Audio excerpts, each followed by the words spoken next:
Good morning, student. Welcome to my channel Learn with IITian. I hope your study is going well and you are healthy and safe.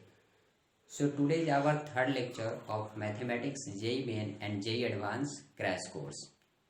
In lecture 2 we have discussed about the logarithms that हम लोग logarithmic inequalities के बारे में पढ़ रहे थे और कुछ कमेंट आए कि सर जो है वो थोड़ा वेवी कर्व मेथड भी बता दिया जाए। तो हम लोगों ने डिसाइड किया कि आज के क्लास में हम वेवी कर्व मेथड को भी बता देते हैं और वेवी कर्व मेथड को बताने के बाद लॉगरिथमिक इनइक्वालिटी पर बेस्ड कुछ और क्वेश्चंस भी करेंगे। ठीक है, so let's start the lecture. Okay, यहाँ पे वेवी कर्व मेथड में हम लोग सीखते हैं कि अगर कोई फंक्शन दिया हुआ है इस टाइप से, जहाँ पे कोई x का एक्सप्रेशन लिखा हुआ है और वहाँ पे हमें इंटरवल निकालना है कि x के किस इंटरवल में हमारा फंक्शन पॉजिटिव है और किस इंटरवल में जो फंक्शन है ये पूरा वो निगेटिव है। तो इसका रूल क्या है? स्टेप 1, सबसे पहले स्टेप बाय स्टेप समझते हैं। स्टेप 1 कहता है कि जो भी फंक्शन दिया हुआ है उसके न्यूमरेटर को 0 इक्वेट करें और उसके डिनोमिनेटर को 0 इक्वेट करें सेपरेटली। तो न्यूमरेटर में क्या क्या है? x minus 2 to the power 10 into x plus 1 to the power 3 into x minus half to the power 5 into x plus 8 का स्क्वायर इज इक्वल टू 0। और डिनोमिनेटर में अगर हम 0 इक्वेट करेंगे तो ये क्या होगा? x to the power 24 into x minus 3 to the power 3 into x plus 2 to the power 5 is equal to 0। ठीक है। अच्छा, आप लोग सोच रहे होंगे कि आज हमने माइक ऐसे क्यों पकड़ा है, क्योंकि मतलब कुछ सजेशन ऐसे आए थे कि साउंड जो है वो कम आ रहा है, तो आज हमने डिसाइड किया कि माइक को जो है वो हाथ में रखते हैं। तो देखते हैं कैसा साउंड आता है। खैर जैसा भी है आप बताएंगे और आपका जो भी सजेशन होगा हम उस पर काम करेंगे। सो स्टेप 1 था कि न्यूमरेटर और डिनोमिनेटर दोनों को सेपरेटली 0 की इक्वेट कर देंगे। यहाँ से हम x का वैल्यू निकालते हैं। हम ऐसे सोचते हैं कि अगर ये 4 फैक्टर है उसका प्रोडक्ट 0 है तो एटलीस्ट इन चारों में से किसी न किसी एक फैक्टर को तो 0 होना पड़ेगा। अगर ये 0 हो गया तो x का वैल्यू कितना आ गया? 2। अगर ये 0 हुआ तो -1, ये भी 0 हो सकता है तो वैल्यू होगा हाफ और ये हो गया -8। 2 जो है वह कितने टाइम्स आया है? x minus 2 to the power 10 है, मीन्स 2 10 टाइम्स आएगा। मीन्स 10 कैसा नंबर है? Even number. सो मार्क कर देंगे कि 2 जो है वह इवन टाइम्स आया। सिमिलरली जो है -1 जो है वो हमारा इस फैक्टर से आया है, इसका पावर कितना है? 3। ऐसा है ऑड नंबर, इसको मार्क कर देंगे ऑड। हाफ इस फैक्टर से आया, पावर कितना है? 5 कैसा है? ऑड, इसको भी मार्क कर देंगे ऑड नंबर। ये -8 इससे आया है, पावर 2 है, मीन्स ये आया है even number of times. Similarly denominator equal to जब 0 करेंगे, यहाँ से x का वैल्यू क्या आएगा? 0, 3 और -2। 0 जो है हमारा वह इस फैक्टर से आया है, इसका पावर कितना है? 24 इवन नंबर, इसको e से मार्क कर देंगे। ये पावर 3 ऑड है और ये पावर 5 भी ऑड है। इस टाइप से हमने मार्क कर लिया। ठीक है, अब इसको हम मिटाते हैं।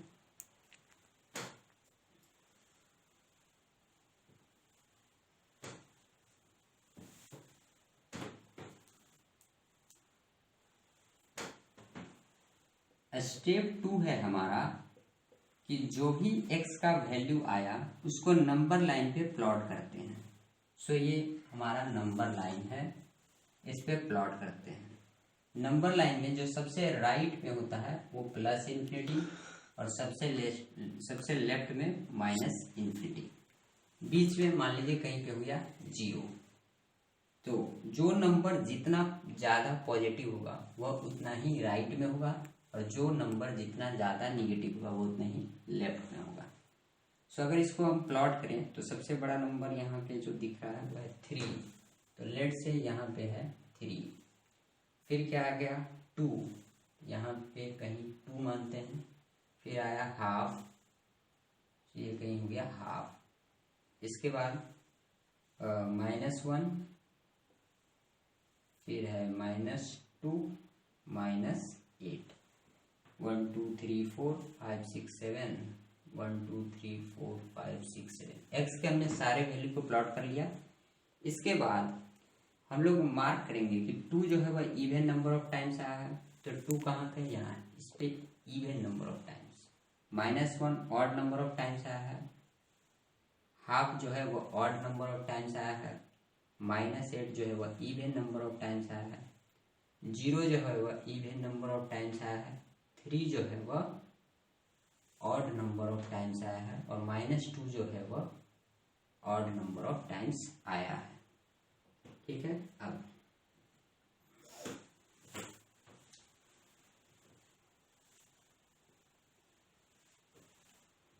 एक बार, अब हमारा जो स्टेप 3 है वो है फाइनल स्टेप। स्टेप 3 क्या है, हमें क्या निकालना है कि वह इंटरवल जिसमें fx क्या है, पॉजिटिव। तो सबसे पहले स्टेप 3 में है कि किसी भी एक इंटरवल में जैसे ही हमने नंबर्स को नंबर्स लाइन पे प्लॉट किया, तो हमारा जो नंबर लाइन था वो कई पार्ट्स में डिवाइड हो गया। जैसे एक पार्ट ये है, सेकेंड पार्ट ये, third, fourth, fifth, 6, 7, 8, total number line हमारा 8 पार्ट में डिवाइड हो गया। किसी भी एक पार्ट में हम x के वैल्यू को रखकर इस फंक्शन में साइन चेक करेंगे। जैसे मान लीजिए कि हम इस पार्ट में रखते हैं x का कोई ऐसा वैल्यू एज्यूम कीजिए जो 3 से इन्फिनिटी के बीच में हो, मीन्स 3 से बड़ा हो और इन्फिनिटी से छोटा हो। तो लेट से x = 4। वैसे तो आप 5 भी रख सकते हैं, 6 भी रख सकते हैं, बट कैलकुलेशन ज़्यादा बड़ा ना हो, इसलिए हम सिंपलेस्ट नंबर सोचते हैं। तो सिंपलेस्ट नंबर यहाँ पे लेट से 4 है। अगर हम 4 रखते हैं तो ये पूरा टर्म क्या बनेगा, पॉजिटिव, ये भी पॉजिटिव और ये भी पॉजिटिव, ये पॉजिटिव। न्यूमरेटर में पूरा है पॉजिटिव, डिनोमिनेटर में अगर हम देखते हैं तो ये भी पॉजिटिव है, ये भी पॉजिटिव और ये भी पॉजिटिव। इट मीन्स fx पूरा जो है वह हमारा कैसा बन रहा, पॉजिटिव। अब जैसे ही एक इंटरवल में हम लोग fx का साइन पता कर लिए, बाकी इंटरवल में हमें निकालने के लिए सेपरेटली ज़रूरत नहीं है। वैसे तो अगर इस इंटरवल में हमें fx का साइन पता करना है तो सिमिलरली इस टाइप से निकाल सकते हैं। जैसे ये जो इंटरवल है वो 2 to 3 है, तो 2 से 3 के बीच x का कोई वैल्यू एज्यूम कर लें, लेट से x = 2.5, और उस वैल्यू को इस फंक्शन में पुट करके हम लोग देख लें कि हमारा फंक्शन का साइन कैसा आ रहा है। बट जैसे ही अगर आपने किसी एक इंटरवल में साइन निकाल लिया है, दूसरा करने की जरूरत नहीं है, हम लोग डायरेक्ट करते हैं। कैसे, देखिए, अगर कोई number odd number of times आए तो साइन चेंज हो जाता है। मीन्स उससे पहले अगर प्लस होगा तो उसके बाद माइनस आ जाएगा, अगर इससे पे माइनस रहता तो इसके बाद प्लस आ जाता है। और अगर कोई number even number of times आए तो साइन चेंज नहीं होता। मीन्स जो साइन इस इंटरवल में होगा वही साइन इस इंटरवल में भी रहेगा, क्योंकि ये जो 2 आया है वह इवन नंबर ऑफ टाइम्स आया। सो लिखते हैं साइन, ये कितना ऑड नंबर ऑफ टाइम्स आया तो साइन चेंज हो जाएगा। यहाँ पॉजिटिव है तो इसमें क्या हो गया, निगेटिव। ये इवन नंबर ऑफ टाइम्स है, साइन चेंज नहीं होगा। ये निगेटिव है तो यहाँ भी क्या रहेगा, निगेटिव। ये ऑड नंबर ऑफ टाइम्स है तो साइन चेंज हो जाएगा, ये निगेटिव है तो ये क्या हो गया, पॉजिटिव। ठीक है। ये even number of times sign change नहीं होगा, अगर यहाँ पॉजिटिव है तो ये भी positive. Odd number of times sign change हो जाएगा, फिर odd number of times sign change हो जाएगा, और even number of times sign change नहीं होगा। मीन्स पॉजिटिव तो पॉजिटिव है। तो इस तरीके से हमने लिख लिया। कैसे कैसे लिखा एक बार फिर से बता दूं कि एक इंटरवल में हमने साइन चेक कर लिया कि fx के इस इंटरवल में हमारा fx जो है वो पॉजिटिव है, x के इस इंटरवल में fx कैसा है, पॉजिटिव है। ये ऑड नंबर ऑफ टाइम्स आया था तो जो पॉजिटिव है वो निगेटिव बन गया। ये इवन नंबर ऑफ टाइम्स आया तो निगेटिव निगेटिव रह गया, ऑड नंबर ऑफ टाइम्स आया तो निगेटिव पॉजिटिव बन गया, इवन नंबर ऑफ टाइम्स में पॉजिटिव पॉजिटिव रह गया, फिर ऑड में साइन चेंज हुआ, फिर ऑड में साइन चेंज, इवन में नो चेंज, इस टाइप से आ गया। अब फाइनल आंसर हमारा तैयार है। क्या बोला है पहले कि x का उस इंटरवल में जहां पे fx क्या है पॉजिटिव, fx पॉजिटिव आपको कहाँ कहाँ दिख रहा है इस इंटरवल में, तो इस इंटरवल में क्या लिखेंगे x बिलोंग्स टू, ये वैल्यू कितनी है -∞ से लेकर कहाँ -8, यूनियन, और कहाँ कहाँ दिख रहा है इस इंटरवल में, इसका वैल्यू हो गया -8 to -2 यूनियन, और पॉजिटिव कहाँ है यहाँ पे, इसका वैल्यू क्या है -1 to 0 union, 0 to half union, 3 to infinity. So ये हमारा हुआ फाइनल आंसर कि x के इस इंटरवल में हम कोई भी वैल्यू रखेंगे तो हमारा फंक्शन कैसा आएगा पॉजिटिव। सेकंड निकालना है कि x का कौन सा इंटरवल होगा जिसमें fx क्या होगा निगेटिव, fx निगेटिव अगर हम देखें तो यहाँ पे है, means x belongs to -2 to -1 union, negative फिर यहाँ पे है हाफ टू 2 यूनियन, फिर यहाँ इस इंटरवल में 2 to 3। सो ये हमारा निकल गया कि fx पॉजिटिव कब होगा और fx निगेटिव क्या होगा। मान लीजिए कि अगर इसी क्वेश्चन में जैसे ये दोनों तो फाइनल आंसर हमारा आ चुका है, ये fx पॉजिटिव का आंसर है और ये जो है हमारा fx निगेटिव का आंसर है, ठीक है। अब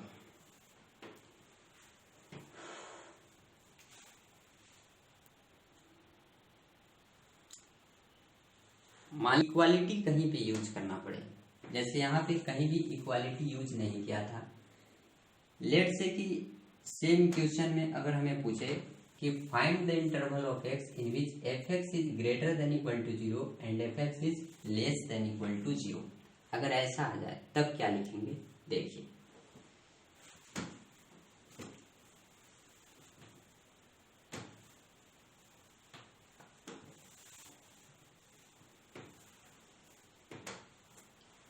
लेट से ये हमारा है थर्ड क्वेश्चन जिसमें fx greater than equal to 0 है और फोर्थ क्वेश्चन है जिसमें fx less than equal to 0। So अगर हम थर्ड क्वेश्चन का आंसर लिखें तो हम लिखेंगे कि जहां जहां पे यहाँ पे इस बार क्या है इक्वालिटी का भी साइन है, मीन्स fx जब 0 होगा x का वह वैल्यू भी चलेगा। अब आप सोचे कि fx 0 कब होगा, जब न्यूमरेटर 0 होगा, मीन्स x का वह वैल्यू जो न्यूमरेटर को 0 करने पर आए हैं वह सब फंक्शन में इंक्लूडेड रहेंगे, डोमेन में इंक्लूडेड रहेंगे। तो x का कौन कौन सा वैल्यू, जैसे 2, -1 हाफ और -8, तो 2, -1 हाफ और -8 ये सब इंक्लूडेड रहेंगे। और कौन कौन एक्सक्लूडेड रहेंगे, जो मतलब फंक्शन के डोमेन में नहीं रहेंगे, जो डिनोमिनेटर को 0 करने से आए, बिकॉज किसी भी फंक्शन का डिनोमिनेटर 0 हो जाए तो वो फंक्शन अनडिफाइंड हो जाता है। सो यहाँ पे 0, 3 और -2 ये जो है यहाँ पे इक्वालिटी होल्ड नहीं करेगा।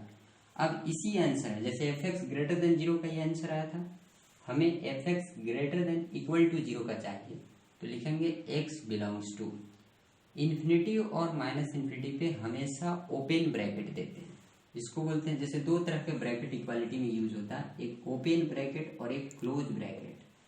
अगर किसी वैल्यू को फंक्शन के डोमेन में इंक्लूड करना है तो वहां पे हम लोग देते हैं क्लोज ब्रैकेट, और अगर इंक्लूड नहीं करना है तो वहां पे देते हैं ओपन ब्रैकेट। इस स्मॉल ब्रैकेट को बोलते हैं ओपन ब्रैकेट और इस टाइप का रहे बॉक्स इसको बोलते हैं क्लोज ब्रैकेट, ठीक है। तो यहाँ पे हमें सिंस fx बराबर 0 मीन्स x बराबर 0 वाले वैल्यू को, जहाँ पे फंक्शन 0 हो रहा है मीन्स जो न्यूमरेटर 0 करके जो वैल्यू आए उनको इंक्लूड करना है। सो जहाँ जहाँ पे 2 आएंगे, -1 आएंगे, हाफ आएंगे और -8, वहाँ पे क्लोज ब्रैकेट का यूज होगा।